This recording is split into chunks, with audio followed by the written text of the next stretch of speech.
Today's Monday, February 2nd, 2026. This is First Alert Weather Plus. Meteorologist Nicholas Snyder here. And by the way, happy Groundhog's Day, everybody. It's not very often we get to do an episode of First Alert Weather Plus on Groundhog's Day, but here we are, and it is a weather-related holiday, of course. The groundhog, unfortunately, is predicting 6 more weeks of winter, and we got more bad news to talk about as far as winter weather. We are predicting more winter weather headed our way as well. So let's get right into it here on First Alert Weather Plus. Lots to talk about with what is headed our way. Of course, another snow event is headed our way. If you watched us at 6 p.m. this evening, we talked about chances of some more snow in spots. We're going to give you a breakdown on that, tell you when you can expect it, where you can expect it, and what you can expect out of it. Another snow event headed our way for Friday, but this doesn't look like it's going to be as big of a deal as what we're going to be seeing tomorrow. And of course, as always on First Alert Weather Plus, we're going to take a look at that long-range forecast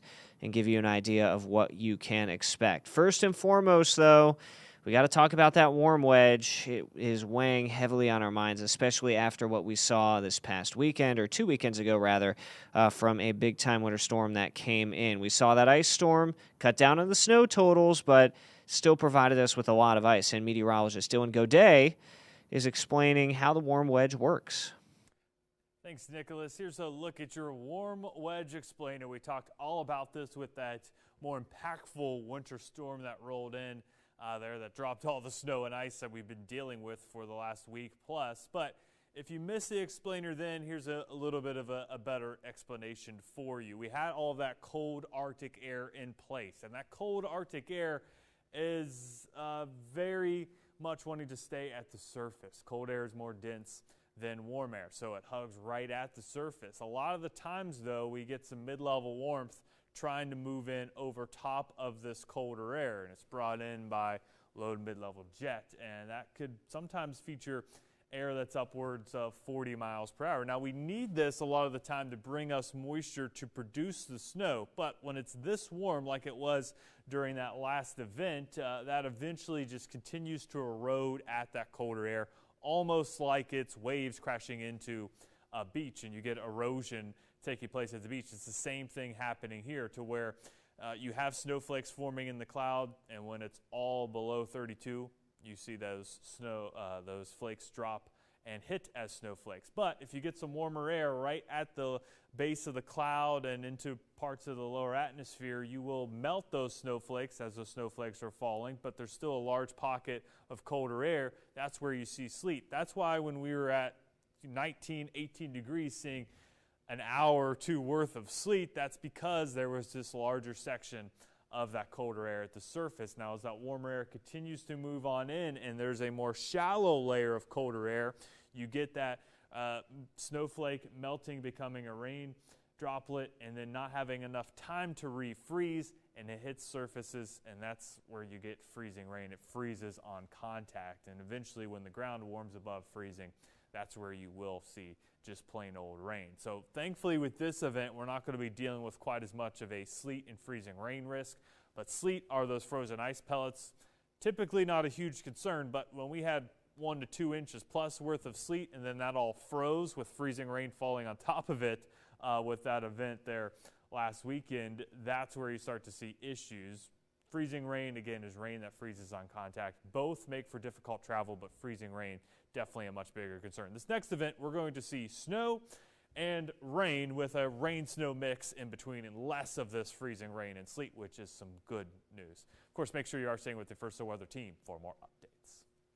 Now, you mentioned why we're going to be seeing less in the way of sleet and freezing rain, and that's because temperatures high up in the sky not going to get quite as warm, overlapping with that colder air near the surface. Like Dylan said, we're going to see more of that rain-snow mix. Exactly what Dylan had said right there. So we'll talk about what this system's going to bring and when you can expect a couple of disturbances that we are watching right now. This disturbance right here in the Dakotas, parts of Montana, now moving into the central lowlands of Minnesota, Iowa, and eastern South Dakota. Meanwhile, plenty of moisture that's centered over much of the Great Plains here, and another weak little system coming out of the Rockies, southern Idaho, parts of Utah, into Wyoming, and western parts of Colorado. All of that's going to come together to create the development of another system, kind of a broader range of what's coming out here from the west, moving up into our area over the next 24 hours or so. And again, it's going to pull in more moisture as it reaches the Gulf down here. An influx of humidity and moisture right about here going to surge up into the region as a result, and that's going to cause, again, the development of more precipitation over the area, especially a shield of snow that is expected to develop basically southern Ohio, parts of northern West Virginia, and northern Kentucky as well. So we'll get all right into it right here. Let's first talk about the disturbance again.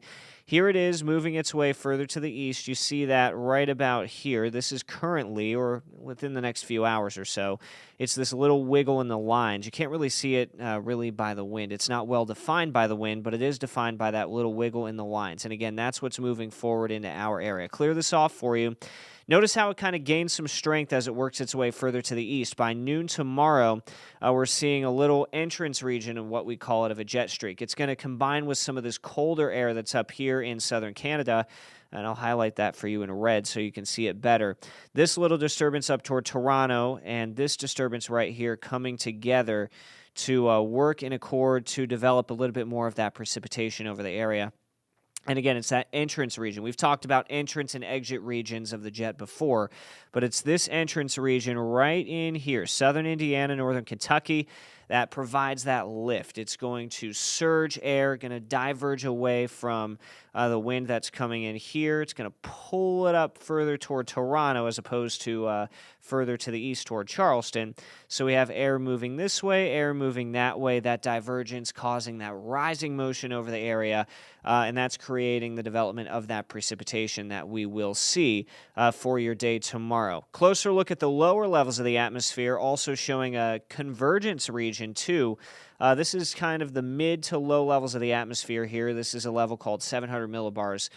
Basically, we'll say about 3 kilometers or 2 kilometers above the Earth's surface right here. I want you to notice this zone of very strong wind and how it's kind of coming together with some weaker wind over southern Ohio. That's convergence in the lower levels. Convergence in the lower levels, again, means lift. Vertical motion to create precipitation in a moist environment. That's going to create that precipitation in a band focused, again, southern Ohio, parts of northern Kentucky, that we will see the development of decent amounts of snow, a couple of inches, maybe up to 4 inches in some spots within that zone that we will have to watch, especially Tuesday, late in the morning and into the early afternoon.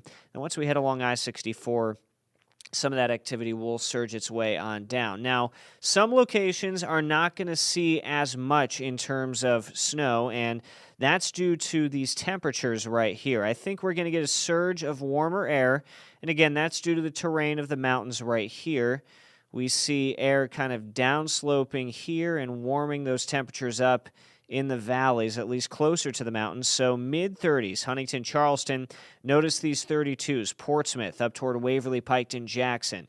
This is where, up in that zone right here, I'll point this out for you. This zone right here is going to be prime for the heavier snow accumulations. It's not going to be one of those events where we see 6 or more inches of snow, but upwards of 2, 3, maybe 4 inches of snow could be a likelihood. Again, those temperatures struggling to get to near freezing tomorrow afternoon. We could see a little bit of rain mixing in over toward the Huntington, Charleston areas before we get that cold front to sag a little bit further down to the south. Meanwhile, Portsmouth, we're still at 33. Athens, 34. Close enough temperatures to produce snow in a cold environment. And of course, once that front does pass, those temperatures are going to drop and drive the development of more snow. So let's time this out for you. By 11 a.m. tomorrow, you see that snow overspreading much of southern Ohio. This is a zone to watch, too, because we're going to see that band kind of pivot, where you see that strong wind at that 700 millibar level, or about 2 kilometers above the Earth's surface. That's where you're going to see the development of some of the heavier snow kind of want to stick around in that general area. I think 2 to 4 is definitely going to be doable for Portsmouth. Could see that stretch as far east as Gallipolis, Point Pleasant, but that's the highest impacts and the highest accumulations that we will see. Again, notice how that band kind of stretches from Portsmouth over toward the Ripley area into portions of Calhoun, Roane, and Braxton counties, and then we start to see this sag to the south. Unfortunately, for those of us going home from work tomorrow evening along I-64, this is where we're going to see the impacts along I-64. Charleston all the way west to Huntington, back toward Moorhead. Could get a little slick as you're traveling all the way really back to Lexington and Louisville. So watch for lowered visibility, slicker spots. It's not going to be one of those events that completely shuts down I-64, but it's not going to make for great travel. That's why we have that first alert weather day up tomorrow. I want to go back. We were rain in the coal fields. I do think, again, along I-64, we could see a little bit of rain trying to mix in. We do change to all snow in the coal fields by the time you're getting ready for bed. And then I want you to watch these little dollops of white rather closely. The radar not picking up on this, but we could see a snow squall threat as you're waking up on Wednesday morning, which is a reason we do have that first alert weather day that still is in place as we head into Wednesday morning. Just to be cautious, again, quick drops in visibility, slicker travel could all be something to be dealt with here. As far as snow totals go, here's what we're talking about. 2 to 4, Portsmouth, over toward northern Lawrence County, Ohio, southern Gallia County, Gallipolis, Point Pleasant into Mason County. Could see upwards of 4 inches. Generally 1 to 2, though. Cincinnati, Huntington, Charleston, Ripley. 2 to 4 into the mountains, Summersville, Richwood, Fayetteville. 1 to 2 for Beckley. And then where that rain mixes in further to the south, Paintsville, Pikeville. You're talking up to an inch, if that. Again, we're going to see more of that rain mixing in a little bit further to the south over there. So highest impact accumulation should be into southern Ohio. But again, as you're traveling along I-64, could get a little dicey for that evening commute. And that's why we have that first alert weather day in place. Meteorologist Emily Dietz has your zone-by-zone forecast for tomorrow. Southern Ohio tomorrow morning, and like a lot of the area, is actually going to be seeing temperatures quite a bit warmer than what we've been seeing these past few days. We've been saying single digits, we've been saying negative wind chill, but tomorrow will be quite different. We're going to be in the mid to upper 20s, starting off Athens around 25 degrees, Portsmouth 29, and Pomeroy around 27. Now skies will be cloudy, but those winds will be nice and calm. So getting out to that bus stop will feel a lot warmer than it has been, again, these past few days as we're getting on a little bit of an upswing for our temperatures. Now over in eastern Kentucky around that lunchtime hour, skies will begin to get a little damp as we start to see a couple of rain showers begin to move into the area. And we do have temperatures that are finally above freezing, starting up in Greenup around 35 degrees, Sandy Hook 38, and down in the southern portion of the coal fields, we're looking around 41 degrees for Paintsville and Pikeville around 42. Now with these rain showers are going to be pretty light, and then as we move more into the afternoon, late afternoon into the evening, that's when things will start to pick up moving forward. Now in southern West Virginia around that 4 p.m. time frame, we're going to be seeing some off and on mixed precipitation that'll eventually pick up as we go further into the evening. So southern West Virginia still above freezing at around that 4 p.m. time frame. We're getting off the bus, heading home from school, but make sure to again bring that jacket and bring that umbrella because you might be seeing a little bit of that mixed precipitation outside. And we're going to have temperatures around the 36 to 39 degree mark. Now in central West Virginia, as we move into the more evening hours, that's when we start to make our transition from that mixed precipitation, rain, snow into more of those snow showers. So by 8 p.m. we're looking at temperatures right at that freezing line of 32 degrees near Spencer, Charleston, Clay, and even up near the mountain areas. But then we also have some areas that are going to be slightly below around that 31 degree mark, like Grantsville, Sutton, Summersville at 29, and even Point Pleasant at 31 degrees. And again, we're going to be seeing these snow showers carry on Tuesday night into the early mornings of Wednesday. So make sure you bundle up because it's still going to be cold outside, but it'll at least feel a little warmer than it has been this past week. Yeah, that's definitely a good sign. I think if we do see a little bit of rain along the I-64 corridor tomorrow, those of us on those back roads, side streets in Huntington, start to see some of that ice melt away. And I know a lot of people are going to be looking forward to seeing that ice getting away because it's just been so bad on some of those back roads. Thanks, Emily, for that. Meanwhile, let's check back into what we can be expecting as we head into the weekend. Again, we have another Clipper system that will be moving through, but I want you to notice one thing. Here's that disturbance right here, the wiggle in the lines. Of course, the area of stronger winds, somewhat stronger wind at least, from Minneapolis to Chicago to St. Louis. But this is coming from the north. It's not coming from a moisture-rich region. So it's going to be a quick-hitting snow, not going to be a whole lot of snow to develop in. But again, it's not coming from the Gulf. It's coming from this way. It's a drier air mass that'll be working in. It's certainly a cold air mass, but it's definitely going to be drier, and that's going to hinder the amount of snow that enters into the region. Excuse me. So let's time this out for you. I think mid-morning time frame of Friday, we're going to see this front move its way through and clip us with a good burst of snow while everyone is at work, or if you have school, you're going to be at school. So the timing of this is at least beneficial because everyone will have been, I should say, off the roads already. Things are going to get better. But we will have, again, a quick hitting snow along a cold front. Could drop maybe a quick inch. I think for the most of us, we remain under an inch. Now, if you're in the mountains, different story. Summersville, Richwood, down to Beckley, up toward Elkins, this is where we could see more of that snow continuing to accumulate and cause some issues. So we're watching Friday as a potential first alert weather day. But as far as impacts are concerned, tomorrow is going to be the more impactful day compared to Friday. So we'll have to watch for that. Again, I think a lot of the activity is going to be hitting while everyone's at work or school. And again, we're not going to see a lot of accumulations to slow us down on Friday. As of now, this could change, but that's the good news. Again, with that northerly system, it's not coming from an area that's moisture-rich. It's coming up from Canada. It's a continental dry air mass. You learn about that in Weather 101. And with that continental air mass, going to kind of cut down on all the snow that we could see out of the system and limit us to just a few flurries here or there. Let's take a look at that long-term forecast. For the moment, though, we're going to talk about past winters, and everyone knows about the famed pictures from the Ohio River where everyone was able to walk on it. And Chief Meteorologist Tony Cavalier has a look at past winters where the Ohio River has frozen. We're starting to see some ice on the Ohio River. We're going to talk more about that right here. Air 3 out last week just after the winter storm. Drone video capturing the first ice flows of the winter meandering along the Ohio side of the Mother River. By late week, Connie and Rusty Gray in Lesage watched in awe as the ice flows filled the river at a broader scale.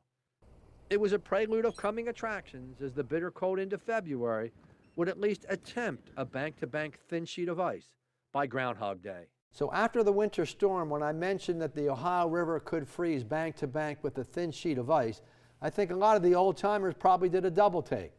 They're saying, how dare you predict that, Tony? Well, I wasn't predicting that folks were going to walk across the river like they did in 1977 from Huntington to Chesapeake and from Portsmouth to South Shore and from Cincinnati to Covington. However, the air had become so cold and was going to stay cold into February that the notion was if we could keep the barge traffic down for a while, a couple of these nights, we're going to see temperatures at or below zero. So I don't want to get the ire of the old-timers up, but the old-timers are certainly right. There is no comparison between 1977, the great winter, and 2026 as far as January is concerned. So let's call it the tail of the tape. The average temperature every hour in 1977, just under 15 degrees. The average temperature this January, turning out right around 31 degrees. Apples and oranges. Warmest day in 77 in January, one day made it to 41 degrees. This year we had multiple days in the 60s, including one 67-degree day. Coldest temperature,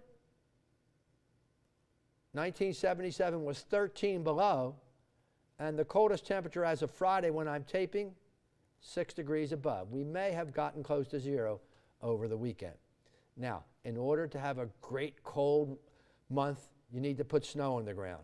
In 1977, we put 2 feet on the ground. And again, using Huntington numbers, basically the month of January's had 4 inches of snow. Granted, the last 10 days of the month were extraordinarily cold after the winter storm. But in my book, of course, you've got to say, you've got to tip your hat and call it 1977. You weren't even threatened. It was a first-round knockout. You are indeed champion until dethroned. Still plenty of flow ice on the Ohio River, and who knows, by the time you're watching this with Nicholas, maybe, just maybe, there was a thin sheet of ice across the Ohio River in some stretches. Thanks there, Tony. Yeah, it's been cold, but certainly not by 1977 standards. We've seen a lot worse of winter, especially with how warm early January was into mid-January. We didn't really see that pattern flip until the end of January. So thanks, Tony, there. Lots to talk about, of course. Let's get back to what we were talking about, the long-term pattern. We'll see if we can get to a very cold February ahead. A lot of the predictions going into winter was February was going to be on the cooler, or on the warmer side, of course, because of a La Nina becoming a more neutral phase. So let's go to the other weather computer to talk about some of the things we look at in terms of long-term forecasting. We bring this up all the time. This is that famed Madden-Julian oscillation. And we're going to take a look at a few of these models here to give you an idea of just exactly what we're seeing going into February. The American model keeps us in a cool phase until Valentine's Day, even past Valentine's Day. Remember, the left side of this diagram is the cold phase, and the right side of this diagram is the warm phase. We are still in that cold phase, phase 7, right, or phase 8, excuse me, phase 1 as we head into, let's say, the rest of this week here, and then staying in phase 2, which is still a cooler phase of that Madden-Julian oscillation, all the way through the middle part of February. Let's take it the European model. It keeps us in that cooler phase as well. A lot of the clusters keeping us on the cooler side of things. We did get back into the warmer side of things for mid-January, but quickly going back onto the cooler side of things for the end of January. That's why we've been so cold for the last couple of weeks here. Another American model run showing us trying to get onto the warmer side of things here, but the European model, well, different story. A little bit extended version of that does want to get us warm for the second half of February. Now, this American model keeps us very, very cold, and this European model wants to get us warm. So a little bit of uncertainty with the Madden-Julian oscillation.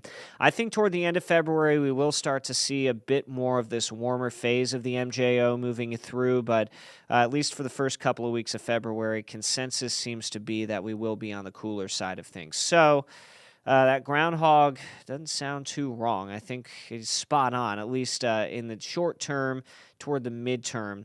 Looks like 6 more weeks of winter.